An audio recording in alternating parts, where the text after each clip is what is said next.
The Volkswagen Group hasn't been doing particularly well in recent years. They've been rapidly losing market share in China, which used to be their single largest market. And while they've invested tens of billions of dollars in electric vehicles, they've been plagued by glitchy software, resulting in poor reviews and lackluster sales. The situation got so bad that last year, Volkswagen announced plans to shut down at least 3 of its German factories. This would be a first in the company's history. Under intense pressure from the labor union, Volkswagen canceled the plan to close factories, but they will still be laying off 35,000 workers over the next 5 years. By the end of 2024, Volkswagen's situation looked very dire indeed. But so far in 2025, things look to be improving. In the first quarter, the group's EV sales increased 59% from the year-ago period. This was driven by an eye-popping 113% increase in its home market of Europe. In 2027, Volkswagen plans to release a new subcompact car called the ID Everyone, which will have a starting price of just 20,000 euros, equivalent to about 23,000 US dollars. This could be a major game changer as it would be one of the cheapest EVs in Europe. In this video, we'll look at how Volkswagen is overcoming its EV challenges, and what we can expect from the company going forward. In 2019, the Volkswagen Group sold 11 million vehicles worldwide. This includes their namesake Volkswagen brand, as well as their myriad of other brands which they acquired over the years. These include the likes of Skoda, Audi, Porsche, Scania, MAN Trucks, and many others. By 2021, their deliveries fell to 8.9 million, largely due to the pandemic. In 2022, their deliveries fell again to 8.3 million. The 2022 decline can be partly attributed to Volkswagen exiting the Russian market following the breakout of the Ukraine war. The pandemic and Russia exit were one-time problems. The longer-term threat to Volkswagen is the rise of electric vehicles. Like many legacy automakers, they've lost market share to Tesla in the United States and Europe. They are also losing market share to BYD and many other Chinese EV makers that have exploded onto the scene in recent years. In 2020, Volkswagen announced ambitious plans to set itself up as a winner in the global transition to EVs. They announced a €73 billion investment plan for future technologies. The lion's share of this would go to developing and building new models of electric vehicles. They plan to sell 1.5 million EVs in 2025. The idea is that growth in EV sales will offset declines in their internal combustion engine cars. As it turns out, rapidly electrifying the world's second largest automobile company was a bit more challenging than expected. For the first few years, their EV deliveries grew strongly from a small base, reaching 771,000 in 2023. In 2024, EV deliveries unexpectedly declined to 745,000. Remember, their 2025 target was 1.5 million, so they do not appear to be on track to meet their goal. In the meantime, their internal combustion engine business continues to decline. After a slight recovery in 2023, Volkswagen's total deliveries continued to decline in 2024. In 2024, they delivered 9 million cars worldwide, approximately 18% lower than the 2019 peak. To understand what went wrong, let's take a look at the company's lineup of EV models. To date, Volkswagen's best-selling electric vehicle has been the ID.4, a compact SUV. It was released in Europe in 2020 and the United States in 2021. A slightly different version called the ID.4X was released in China in 2021. This is made by a joint venture between Volkswagen and the Chinese automaker SAIC. On paper, the ID.4 looked like a very compelling car indeed. Let's compare it to their main competitor at the time, which was the Tesla Model Y. In the US, the ID.4 started at $40,000. That year, Tesla discontinued the standard range version of the Model Y. So the cheapest version was a long range, which started at $59,000. So the ID.4 was significantly cheaper, only 2/3 of the cost. The ID.4 only had 250 miles of range and 201 horsepower, compared to the Model Y's 326 miles and 384 horsepower.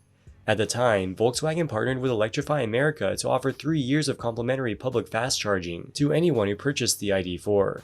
Tesla has its own supercharger network, which at the time was exclusively available to Tesla cars. You had to pay for the charging, but the Tesla supercharging network was far larger and better than Electrify America. Volkswagen manufactures the ID.4 at its plant in Chattanooga, Tennessee, thereby allowing it to qualify for the $7,500 EV tax credit. So while the ID.4 was inferior to the Model Y in terms of technical specifications, its cheaper price and free charging should have allowed it to sell very well. Unfortunately, this would not be the case. The ID.4 quickly garnered poor reviews, mostly due to its glitchy and laggy software.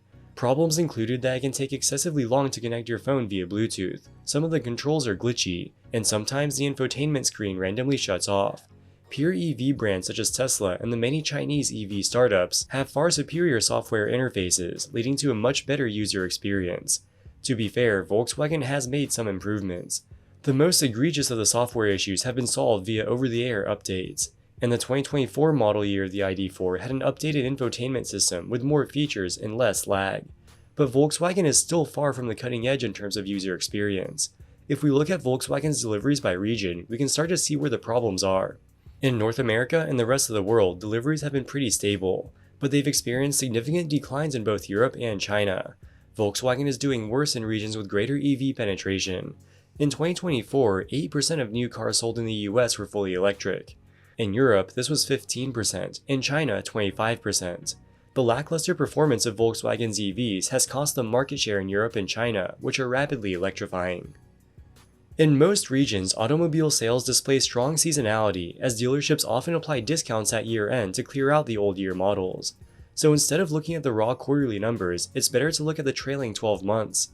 The Volkswagen Group's global EV sales peaked at the end of 2023 and declined throughout 2024. Then, in the first quarter of 2025, sales surged to an all-time high. If we look at the regions, almost all of the increase happened in Europe. In China, their EV sales continue to decline, and there was only a small uptick in the United States. In the first quarter of 2025, Volkswagen sold 158,000 EVs in Europe. This is more than double the 74,000 they sold in the year-ago period. There are two main reasons for this increase. Firstly, Volkswagen aggressively cut prices of many of its EV models. And secondly, they benefited substantially from a collapse in Tesla's popularity. Throughout 2024, Volkswagen cut the prices of many of its electric vehicles across Europe. For example, in France they launched a new entry-level trim of the ID.5 EV, costing €50,500. Previously, the ID.5 started at €58,000 in France. The ID.5 is basically the same as the ID.4, with a slightly different shape. Currently, the cheapest Volkswagen EV in Europe is the ID.3 hatchback. It used to start at €36,900. In late 2024, they launched a new cheaper trim called the Pure, which starts at just €33,300. In Germany, they also added a further discount of €3,570, which brings the price slightly below €30,000. €30,000 is equivalent to about $34,000. Volkswagen added this special discount to replace a government EV tax credit which recently expired. In January of 2025, Volkswagen enacted massive price cuts in the UK. The price of the ID.3 was cut £6,550 to £31,000. The ID.5 was cut £8,900 to £41,000. In December of 2024, they also introduced a new entry-level version of the ID.4 starting at £39,550, $3,000 cheaper than the previous version. In terms of US dollars, these prices are equivalent to $42,000, $55,000, and $53,500 respectively. After the price cut, the ID.5 is now significantly cheaper than the Tesla Model Y, which starts at £45,000 in the UK. In addition to price cuts, Volkswagen has also had success with some new premium EV models. In 2023, they launched a family sedan called the ID.7. It starts at €54,000, equivalent to about $62,000 US dollars. While this is not cheap, it boasts a luxurious interior and up to 385 miles of range. While it was launched in 2023, production volumes only started ramping up by the end of 2024. In the first quarter of 2025, the ID.7 sold 9,336 units in Germany, making it the single best-selling EV model in the country. In addition to the price cuts, Volkswagen also benefited from Tesla's imploding popularity. In the first quarter of 2025, Tesla delivered 66,494 cars in the EU plus UK. This compares to 97,795 deliveries in the year-ago period. That's a decline of more than 31,000. This is despite European EV sales as a whole increasing 24% during the same period. Part of the decline can be attributed to the consumers waiting to buy the refreshed version of the Model Y called the Juniper. The Juniper began deliveries in Europe in March, so near the end of the first quarter. Yet in April and May, sales continued to decline across the UK and EU. You can't blame this on the Model Y changeover. Many people no longer want to be associated with Tesla and Elon Musk, so they are looking to buy electric vehicles from other brands. Tesla's pain is Volkswagen's gain. In the first quarter, the Volkswagen Group delivered 158,100 EVs in Europe, compared to 74,400 in the year-ago period. That's an increase of 113%. Of course, cutting prices and providing discounts comes at a cost. In the first quarter of 2025, the Volkswagen Group reported a gross profit margin of 14.7% of revenue. This is the lowest margin they've reported in years. Their operating profit was only 3.6% of revenue. In other words, they barely broke even. Volkswagen does not separately disclose the profitability of its electric vehicle segment. It's certainly possible they're losing money on EVs. So why were they willing to sacrifice their profit margins by cutting prices?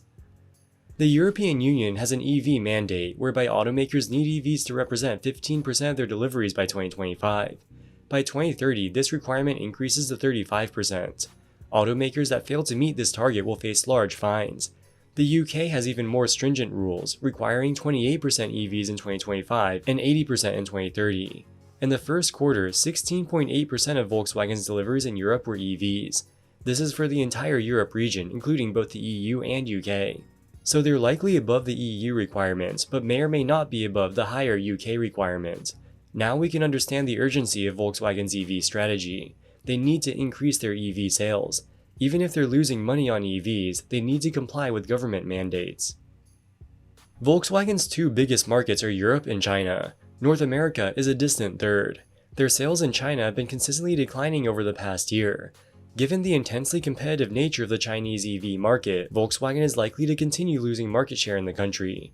On the bright side for Volkswagen, the EU recently implemented 45% tariffs on Chinese EVs. This, in combination with high transportation and distribution costs, makes Chinese EVs uncompetitive in Europe. With Tesla on the decline and Chinese EV makers excluded by tariffs, this puts Volkswagen in a good position to become the dominant EV maker within Europe. In 2026, they'll be launching the fully electric ID.2. This will start at €25,000, equivalent to about $28,600. In 2027, they will release a still cheaper EV. The ID Everyone will start at just €20,000, equivalent to about $23,000.